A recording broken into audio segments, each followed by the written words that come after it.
आज माघ पूर्णिमा है।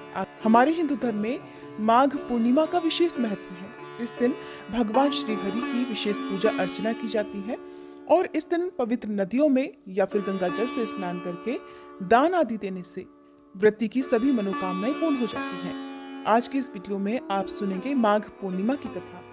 पूर्णिमा तिथि के दिन जिस भी घर में श्री सत्यनारायण भगवान की कथा का पाठ होता है, उस घर की खुशियों को कभी किसी की नजर नहीं लगती।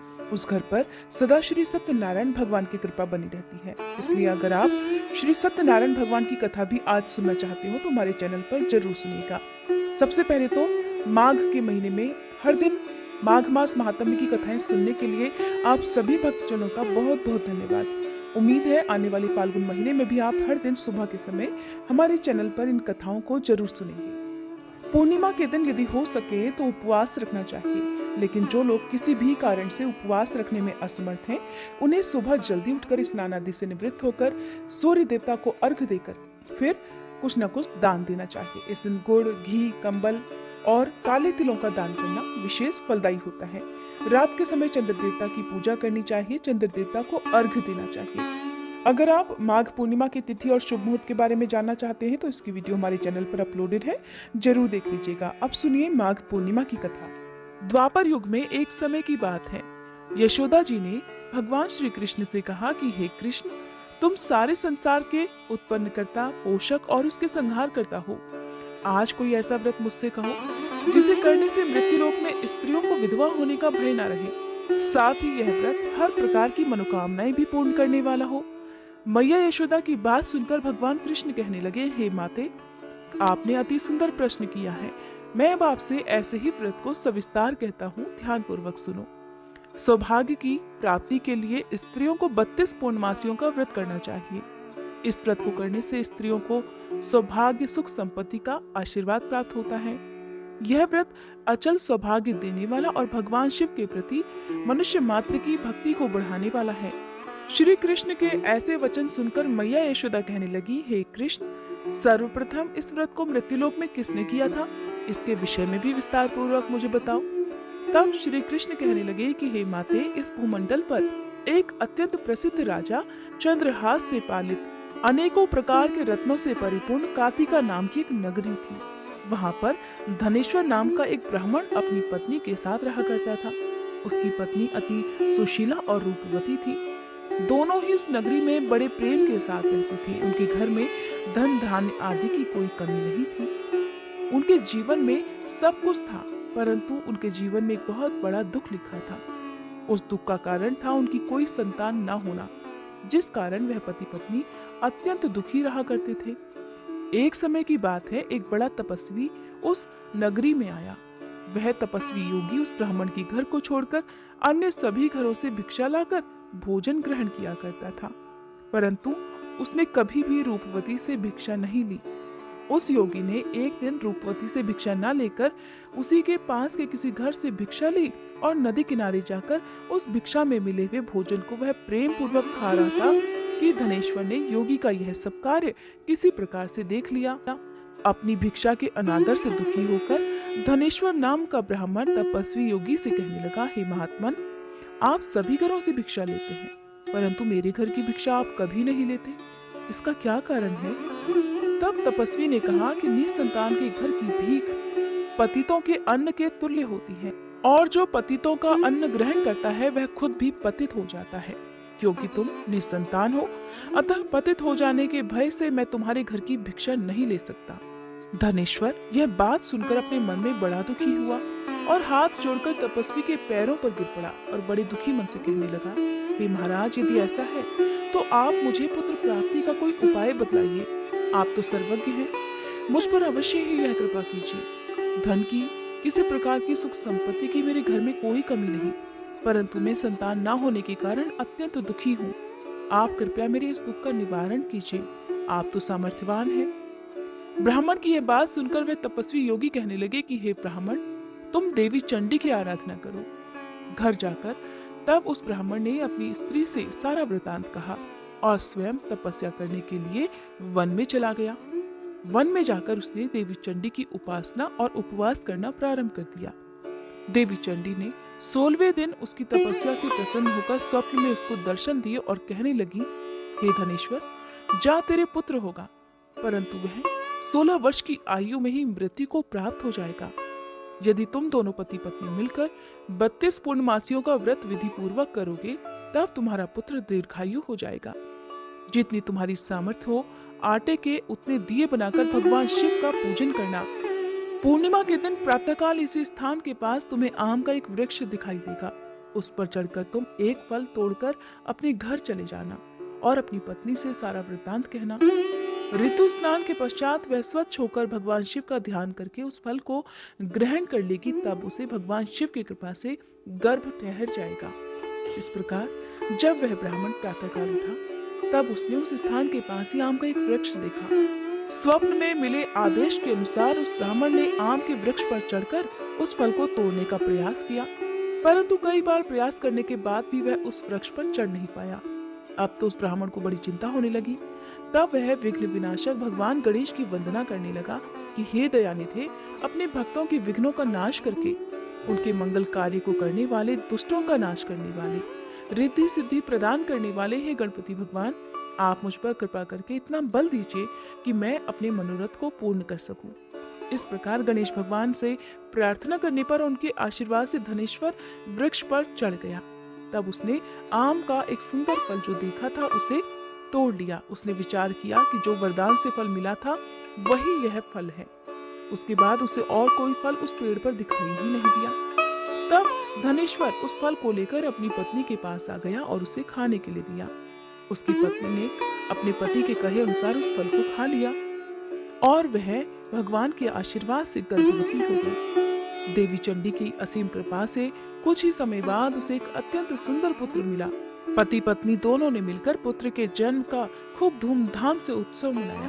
वे दोनों अब बड़े खुश थे। माता पिता के हर्ष और शोक के साथ वह बालक शुक्ल पक्ष के चंद्रमा की भांति अब अपने पिता के घर में बढ़ने लगा।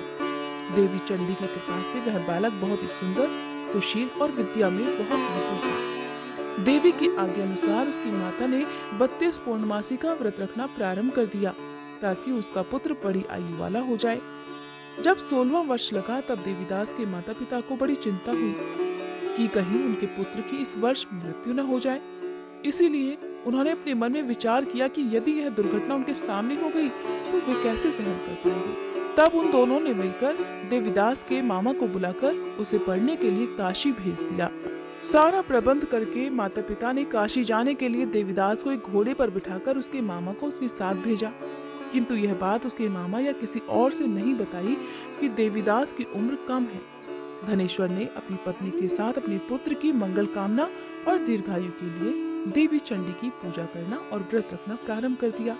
इस प्रकार दोनों ने मिलकर 32 पूर्णमासी का व्रत पूरा किया। कुछ समय के बाद एक दिन वह दोनों मामा और भांजे रात में विश्राम करने के लिए किसी गांव में ठहरे हुए थे। उस दिन उस गांव में एक ब्राह्मण की अत्यंत सुंदरी, सुशीला, विदुषी और गुणवती कन्या का विवाह होने वाला था। जिस धर्मशाला के अंदर वर और उसकी बारात ठहरी हुई थी, उसी धर्मशाला में देवीदास और उसके मामा भी ठहरे हुए थे। संयोगवश कन्या को तेल आदि चढ़ाकर मंडप आदि का जो कार्य किया गया, तब लगन के समय वर को धनुर्वात हो गया, जिस कारण वर के पिता ने अपने परिवारजनों से परामर्श करके निश्चय किया कि यह देवीदास मेरे पुत्र जैसा ही सुंदर है, मैं इसके साथ ही लगन करा दूं और बाद में विवाह के अन्य कार्य मेरे पुत्र के साथ हो जाएंगे। ऐसा सोचकर देवीदास के मामा से जाकर वह कहने लगे कि यदि तुम थोड़ी देर के लिए अपने भांजे को हमें दे दो, जिससे विवाह के लगन का सब काम पूरा हो सके। तब उसका मामा कहने लगा कि जो कुछ भी मधुपर्क आदि कन्यादान के समय वर को मिलेगा वह सब हमें दे दिया जाए तो मेरा भांजा इस बारात का दूल्हा बन सकता है। विचार विमर्श करने के बाद ब्राह्मण के पुत्र को विवाह में दूल्हा बनाकर मंडप में बैठा दिया गया। उसके साथ सभी विवाह कार्य रात्रि में विधि पूर्वक संपन्न हो गए। पत्नी के साथ वह भोजन नहीं कर सका और मन में सोचने लगा, मेरे बाद न जाने इस स्त्री का क्या होगा। ऐसा सोचकर वह बड़ा दुखी और उदास हो रहा था। तभी उसकी पत्नी ने पूछा कि क्या बात है, आप इतने उदास और दुखी क्यों हो रहे हैं। तब उसने वो सब बातें जो वर के पिता और उसके मामा में हुई थी उस स्त्री को बतला दी। तब वह कहने लगी, यह ब्रह्म विवाह के विपरीत हो कैसे सकता है। देव, ब्राह्मण और अग्नि के सामने मैंने आपको ही अपना पति बनाया है, इसलिए इसलिए आप ही मेरे पति हैं और मैं आपकी ही पत्नी रहूंगी। किसी अन्य की पत्नी मैं बिल्कुल नहीं बन सकती। तब देवीदास ने कहा, ऐसा मत करो, क्योंकि मेरी आयु बहुत थोड़ी है। मेरे बाद आपकी क्या गति होगी, इन बातों को अच्छी तरह से विचार लो।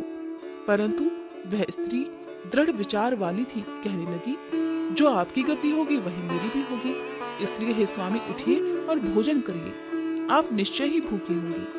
इसके बाद देवीदास और उसकी पत्नी दोनों ने मिलकर भोजन किया और शेष रात्रि वे इसी तरह से बातें करते रहे। प्रातःकाल जागने पर देवीदास ने अपनी पत्नी को 3 नगों से जड़ी हुई एक अंगूठी दी और एक रुमाल दिया और कहने लगा, हे प्रिय, इसे अपने पास रखो और संकेत समझकर स्थिर मन हो जाओ।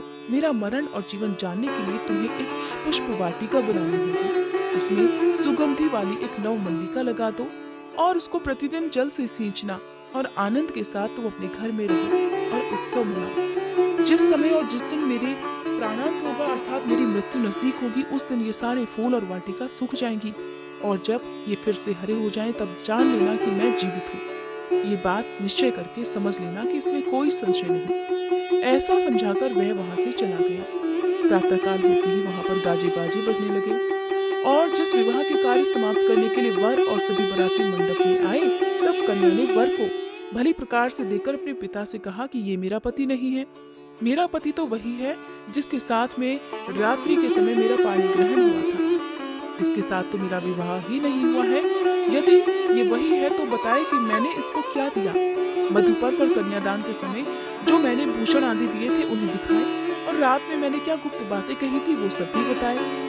तब पिता ने उसके कथनानुसार वर को बुलवाया। कन्या की वो सब बातें सुनकर वह कहने लगा कि मैं इस बारे में कुछ नहीं जानता। इसके पश्चात लज्जित होकर वह वर अपना समूह लेकर वहां से चला गया और सारी बारात भी अपमानित होकर वहां से लौट गई। तब भगवान कृष्ण कहने लगे, हे मैया, इस प्रकार देवीदास काशी विद्या अध्ययन के लिए चला गया। जब कुछ समय बीत गया, तब काल से प्रेरित होकर एक दिन एक सांप रात के समय उसको डसने के लिए वहां पर आया। उस विषधर के प्रभाव से उसके सोने का स्थान चारों ओर से विष की ज्वाला से विषैला हो गया, परंतु व्रत रखने के प्रभाव से उसको वह सांप डस नहीं पाया, क्योंकि पहले ही उसकी माता ने 32 पूर्णिमा का व्रत धारण किया हुआ था। इसके बाद मध्याह्न के समय स्वयं काल वहां पर आया और उसके शरीर से उसके प्राणों को निकालने का प्रयास करने लगा, जिससे वह मूर्छित होकर धरती पर गिर पड़ा। भगवान की कृपा से उसी समय देवी पार्वती के साथ भगवान शिव वहां पर आ गए।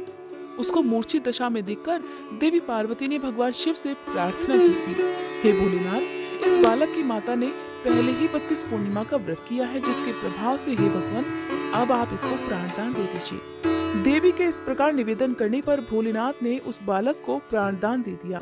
इस व्रत के प्रभाव से काल को भी पीछे हटना पड़ा और देवीदास स्वस्थ होकर उठ बैठा। उधर उसकी पत्नी उसके काल की प्रतीक्षा किया करती थी। एक दिन जब उसने देखा कि उस पुष्प वाटिका में पत्र पुष्प कुछ भी नहीं रहे, तब उसे अत्यंत आश्चर्य हुआ और जब वह वैसी ही हरी भरी हो गई, तब वह समझ गई कि उसके पति पर छाया संकट दूर हो चुका है। वो बड़ी प्रसन्न मन से अपने पिता के पास जाकर कहने लगी कि पिताजी, मेरे पति जीवित हैं, अब आप उनको ढूंढिए। जब 16वां वर्ष बीत गया, तब देवीदास भी अपने मामा के साथ काशी से चल दिया। इधर उसके ससुर उसको ढूंढने के लिए अपने घर से जाने ही वाले थे कि वे दोनों मामा भांजे ठीक वहीं पर आ गए। उन्हें अपने घर पर आया देखकर उसका ससुर बड़ी प्रसन्नता के साथ अपने घर में उन दोनों को ले आया। उस समय नगर के निवासी भी वहां इकट्ठे हो गए और सभी ने निश्चय किया कि अवश्य ही इस बालक के साथ इस कन्या का विवाह हुआ था।